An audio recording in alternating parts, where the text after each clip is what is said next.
The blade strikes the chest. A stiletto, thin, pointed, designed for exactly this purpose, driven with full force at the space between the third and fourth ribs. The hand behind the blade is experienced. The angle is precise. The intent is the heart.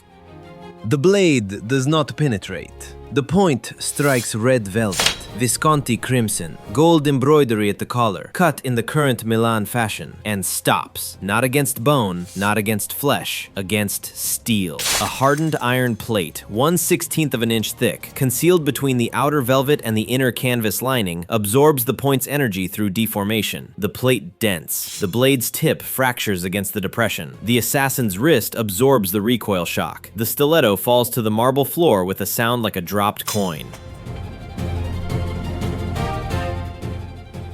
If medieval armor hidden inside clothing, steel plates disguised as fashion that stopped assassination blades, fascinates you, subscribe now. This workshop secret changed how medieval courts survive.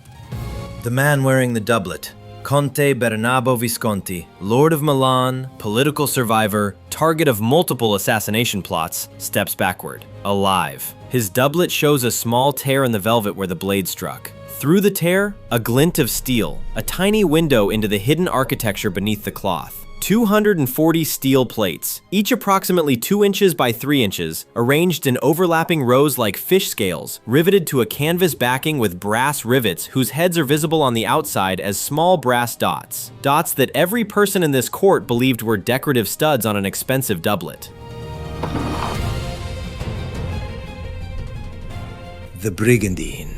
Say the word and most people imagine nothing. It's the medieval armor that history barely remembers, because the entire point of a brigandine is that nobody remembers seeing it. From outside, an elegant doublet, fitted, buttoned with brass, modestly embroidered. From inside, scale armor, riveted to canvas, overlapping in 3/8 inch precision, covering the entire torso from shoulder to hip. The brass buttons are real buttons. The brass studs are rivet heads holding steel plates to canvas. Every decorative element is structural. Every fashionable detail is defensive.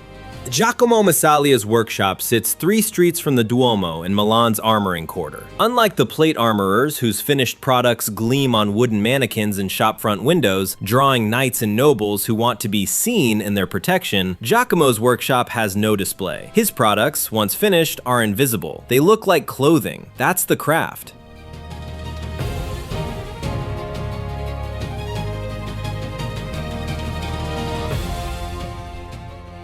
The workshop. Lamplight on the cutting bench. Giacomo works with sheet steel, mild steel, deliberately chosen over the hardened steel a swordsmith would use. A brigandine plate must dent, not shatter. When a blade strikes plate armor, hardened steel rings and deflects. When a blade strikes a brigandine plate, the softer steel absorbs kinetic energy through deformation. The plate dents. The energy dissipates through the dense curve, and the body beneath bruises instead of dying.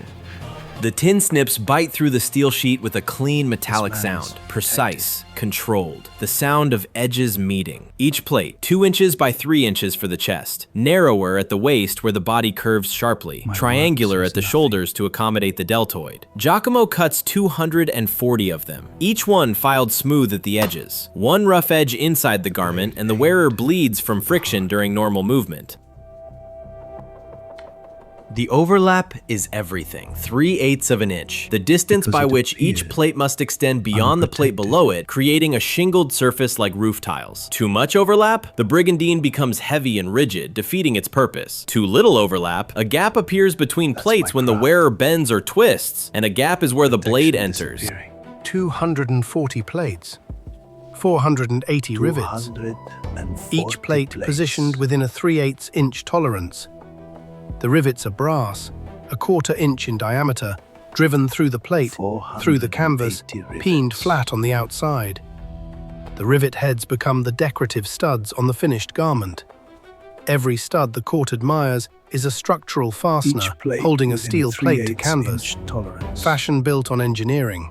The riveting. Giacomo's apprentice, 17, hands still soft, struggling with the small hammer and the smaller rivets, positions the next plate on the canvas backing. The canvas is heavy linen, doubled for strength, stretched between wooden clamps on the riveting table. The apprentice drives the first rivet. It slips. The tiny brass cylinder skitters across the table and bounces to the floor, the 10th time today. Each rivet is a 1/4 inch across. The canvas has 480 holes. Miss one and the Conte dies at dinner. That rivet you just dropped, pick it up and ask yourself, is that the one that kills him?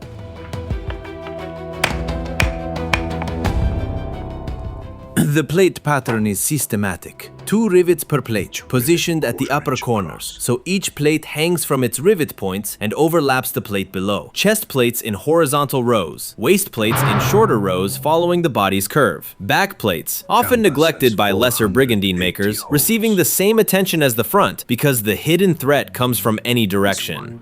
Conte dies at dinner.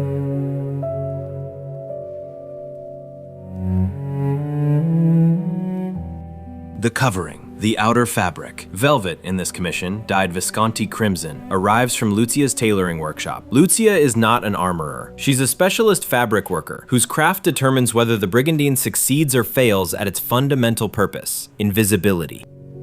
The twist in the making. The moment Lucia's velvet covers Giacomo's plates, the armor ceases to exist in the visual field. 240 steel plates, 140 hours of cutting and riveting and filing and fitting, all of it disappears under red fabric. What remains is a velvet doublet, well fitted, properly tailored, distinguished from any other nobleman's doublet only by its additional weight, 14 pounds compared to 2 pounds for an unarmored garment, and a slight stiffness that only the wearer notices.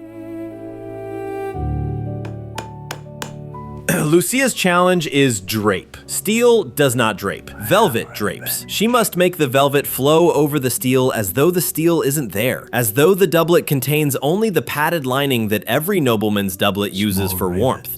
Strategic gathering. Small pleats at the waist and shoulders that accommodate the plate bulk without revealing its source. The seams must align with plate row boundaries. If a seam crosses a plate edge, the fabric pulls and the outline of the plate shows through. One visible plate outline and the entire deception is ruined. This is the moment I struggle with. My craft disappears. Lucia covers the plates and my work becomes invisible. The plate armorer's work gleams on the battlefield, polished, displayed, admired from 100 yards. My work is hidden. The better I build, the more invisible my building becomes. Giacomo Missaglia has spent 140 hours riveting plates that nobody will ever see, because the moment Lucia's velvet covers the steel, his craft becomes invisible. Subscribe. The concealment is about to be tested. The plate overlap is 3/8 of an inch. Your seam is 5/16 off the plate line. You measured my... If I wanted an engineer, I'd have married one. But I do want the velvet to sit flat, which means your plates need to align with my seams. So yes, I measured. Plates align with my seams.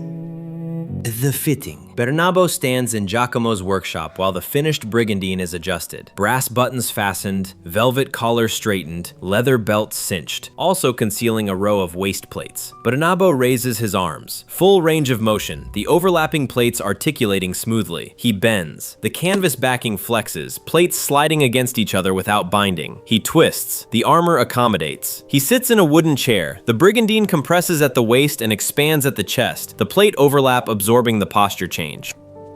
14 pounds, distributed across the torso, equivalent to a heavy winter cloak. Bernabo can walk, sit, gesture, dine, and dance. An observer sees a man in a well-made velvet doublet with decorative brass studs. An observer does not see 240 steel plates, overlapping at 3/8 inch tolerance, riveted to doubled canvas, capable of stopping a stiletto, deflecting a sword edge, and absorbing a crossbow bolt at extreme range.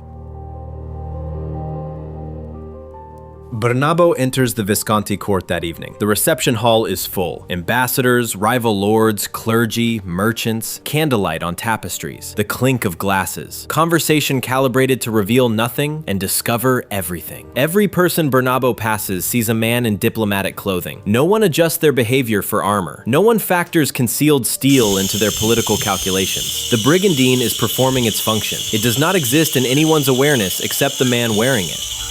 Giacomo watches from the workshop door, a brief glimpse as the procession passes. his 240 plates, his 480 rivets, his 3/8-inch overlaps are in that room. Nobody in that room knows they exist. The armor is working because nobody can see it working.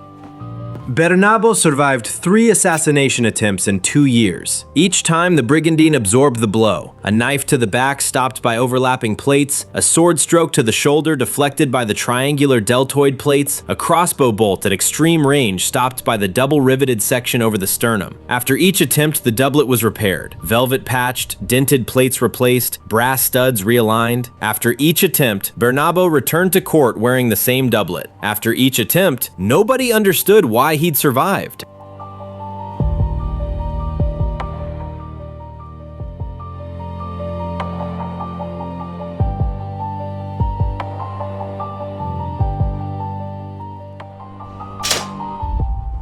The Brigandine remained in use until the 16th century, eventually replaced by lighter body armor as plate technology evolved. But the principle endured. The most effective protection is often the protection no one expects. Giacomo Missaglia made armor that disappeared inside clothing. His 240 plates saved a lord's life 3 times. No one admired the plates. Everyone admired the doublet. The brass studs that the court considered decorative were the rivet heads holding steel to canvas. The fashion was engineering.